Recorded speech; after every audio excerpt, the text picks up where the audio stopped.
Hi friends, wish you all a very happy Krishna Janmashtami. Today on the auspicious occasion of Krishna Janmashtami, I am going to read a story of Punyakoti, Bahula. She was the cow of God Shri Krishna. The cow, Gaumata, you see which Shri Krishna always is Bahula. Bahula was also known as Punyakoti. Shri Krishna loved Bahula, and for Bahula, Shri Krishna was the world.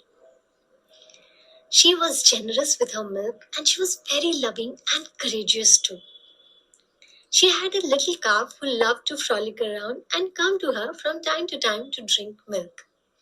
All the cows of Nandagopal's cowshed used to go to the forest to graze on the fresh green grass that grew there.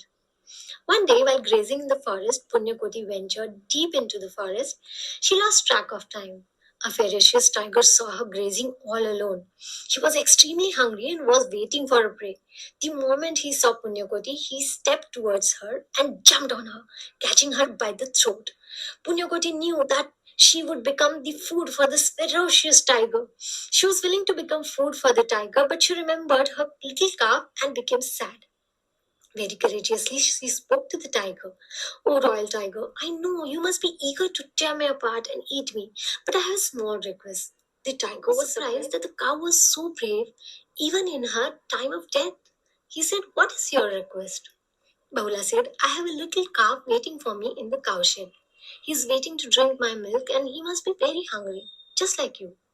If you allow me to go to the cowshed and feed him, I shall feed him and come right back to you. This is my request. The tiger laughed and said, Do you think I am a fool to let you go? You will go back to the cowshed and bring back humans with you to kill me. Bahula replied, Never. I shall not go back on my word.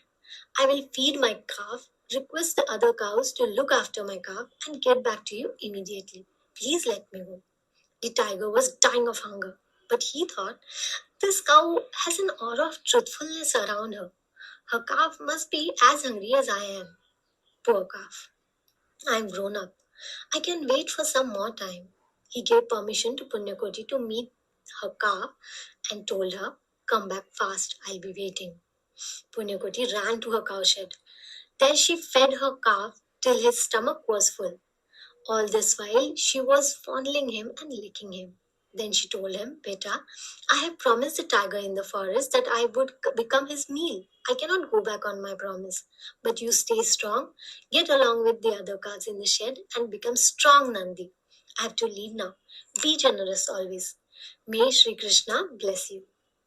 The little calf started shedding tears and pleaded with her to not leave him. But Bahula knew that she must keep her words. She told the other cows in the shed to protect her calf and not kick him if he comes to suckle them. With a sad heart, she left for the forest to meet her death. In the forest, the tiger was almost about to swoon with hunger when he saw Punyakoti walking towards him. She came and stood in front of him and said, Now you can eat me. The tiger was actually a very noble soul. He felt very remorseful that he had to eat up such a noble cow because it was his nature. He told the cow, Sister, I feel that my time to leave this world has come. I regret that my whole life was spent in killing innocent animals for food. The only way I can make up for my papa is to set you free. You are a noble soul. Maybe by letting you go, I will get mukti from this cruel form. Bahula, who was a divine soul herself, said, Brother, I thank you and bless you for this noble deed of yours. The tiger jumped off the cliff to give up his life. But a miracle happened. Sri Krishna appeared before both of them and blessed both of the noble and divine soul and said, The one who gives up on one's life to save another, and the one who blesses the one who would have eaten her up, both are divine. Both are dear to me. May both of you attain moksha. रघुकुल रीत सदा चली आई प्राण जाए पर बचन न जाए. All creatures are under the shelter of Ikshvaku Vansh, the lineage of Prabhu Sri Rama. The above verse means the Raghu clan has always followed the path of truth. They keep their promises even in the face of death. Even noble animals follow this path. We human, who are the Vanshaj, descendants of Prabhu Sri Rama, too should follow this path. Thank you.